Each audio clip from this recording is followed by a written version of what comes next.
Yeah, and Tom Donilon, who's a very bright guy, and he was Biden White House guy, but he was on like the Harvard school thing talking about, yeah, it was the biggest mistake. Biden could have beat Trump, and he just had a bad debate. And like, are you fucking insane? Oh, You know, and I mean, what the debate did is the debate validated what everybody thought.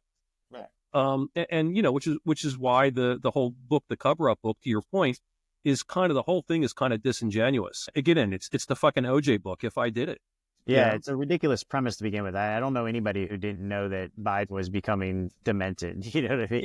yeah, but I do It was think all that, Fox News would talk about, first of all. yeah, right. I mean, that's all they did, and that's all you got on social media.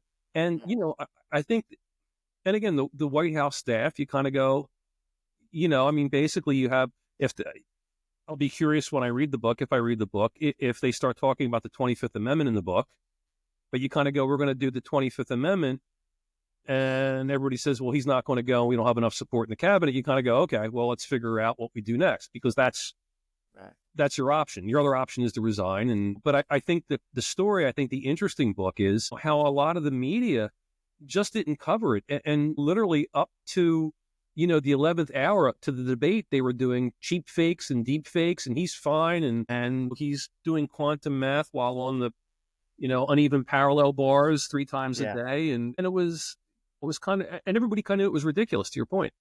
So let me ask you. All right. So that book comes out. I'm gonna show my hand here, and you can judge me for my own conspiracy theories. Yeah. I don't think it will ever come out because I don't think the powers that be will ever let it come out.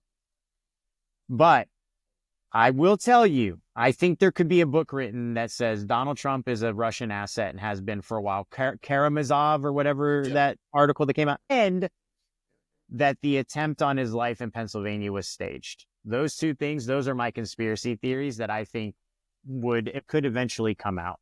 And I think they would rip this country apart, actually, which is why the powers that be, even when they know the truth, will never let it come out, which is exactly why Mueller didn't do a counterintelligence investigation into Trump. He only did the bullshit about, interference in the election. They didn't expand the counterintelligence investigation. There actually has been a book on that Trump is a Russian asset, and I can't think of what it was. There's a good book called Crime in Progress, which is written by the two guys that owned that company that hired Steele. Yeah. Anyway, sorry. The Harvey Weinstein guy, by the way, which is another crazy thing. Yeah. I mean, that's kind of what he does. In terms of the assassination, I discount that because people aren't that competent, and given A, nobody's that competent to pull it off, and B, there would be 3 books by people involved on the periphery now talking about how they did it. I feel like if you just go back and watch it, mm-hmm. and then you watch every assassination attempt up until that's on video. So let's say, I don't know, McKinley, I don't know, whoever. Yeah. Never have you seen the agents put the protectee up for a photo op and not, like, if you look at Reagan, they were jumping on Reagan and slamming him into the car the moment the shots rang out. You look at Ford, same thing. The first thing you do is you get them off the X because you don't know if there's more shooters. You don't know what's coming. Right. The cars would have peeled out of that place. Instead, they embrace him for a photo op. I'm telling you, from the moment it happened, I never shared it, but I feel very confident now that I'm just going to go ahead and throw it out there that eventually I'll be proven right. Let me tell you one of my favorite stories, which is food for thought. Okay. And it's 2010, and I'm filming Obama at an event in Philadelphia. And he decided to do it at the Philadelphia Convention Center. And 2 days before, you have to do the walkthrough with the Secret Service and the advanced people. Philadelphia Convention Center is this, it's a convention center. There's a huge atrium that's wide open, and there's different floors. And there's back freight service elevators that service the floors, but the way it's constructed, if I remember correctly, is not every elevator goes to every floor. And if you're going from room to room, the easiest way is to go down by escalator. Okay.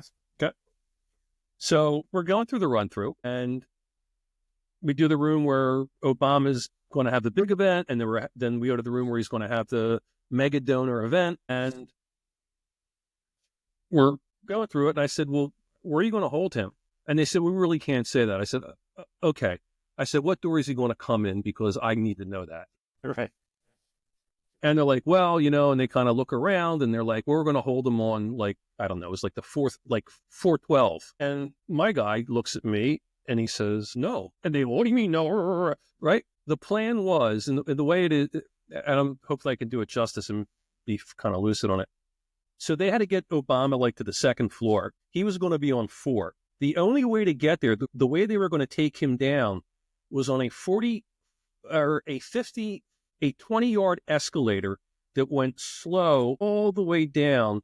There was nothing surrounding it. And the only way off the fucking escalator is a 100-foot drop to a fucking concrete floor. Holy shit. And I said, listen, I'm just a fucking stupid TV guy.